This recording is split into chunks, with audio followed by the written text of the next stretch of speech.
So welcome to #you. So ఈ రోజు కేటీఆర్ సంబంధించి హైకోర్టులో క్వాష్ పిటిషన్ కొట్టివేయడం జరిగింది. దీనిపై సుప్రీంకోర్టును కూడా కేటీఆర్ ఆశ్రయిస్తున్నటువంటి పరిస్థితి. సో ఇదే అంశంపై మనతో మాట్లాడడానికి కాంగ్రెస్ సీనియర్ నాయకులు వి హనుమంతరావు మనతో ఉన్నారు.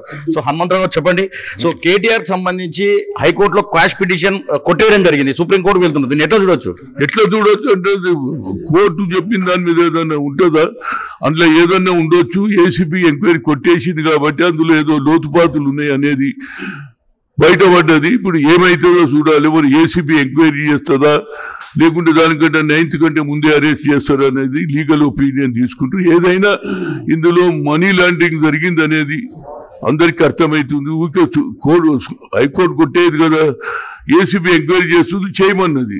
ఆయన ఇచ్చిన క్యాష్ పిటిషన్ కొట్టేసింది. చూడాలి ఏమవుతుందో అనేది. సో మరి ఈ కేసులో మీరు అక్రమాలు జరిగినాయని మీరు అంటారు, అంటున్నారు, కానీ కేటీఆర్ మాత్రం ఇలా కేసు లేదు, లొట్టపీసు లేదని కేటీఆర్ అంటున్నారు. లొట్టపీసు లేనప్పుడు హైకోర్టు ఎట్లా ఒప్పుకున్నదో కేసు కొట్టేసి కదా, లొట్టపీసు ఆడనే కథమైంది. నువ్వు లొట్టపీసు అంటున్నావు, లొట్టపీసు లేని కేసు నువ్వు వాళ్ళు ఎందుకు కొట్టున్నారు?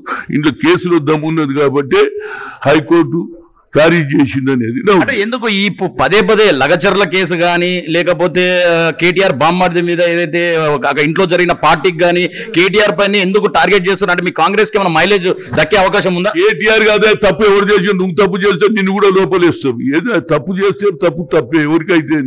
ఆయన ప్రధానమంత్రి కొడుకు కానీ లేకుంటే చీఫ్ జస్టిస్ కొడుకు కానీ న్యాయం అనేది అందరికి ఒకటి అనేది నా ఉద్దేశం. లీగల్ గా 55 కోట్లు ఎట్లయితే తరలించారో అవి లీగల్ గా నేను మంత్రిగా ఉన్నప్పుడే నేను తరలించాను ఒప్పుకుంటున్నారు కదా. అది నువ్వు చెప్పింది నేను ఎట్లా చెప్పలేదు. కోర్టులో నడుస్తుంది, అది అడిగినాక మళ్ళీ నువ్వు మైక్ పెట్టు చెప్తారు.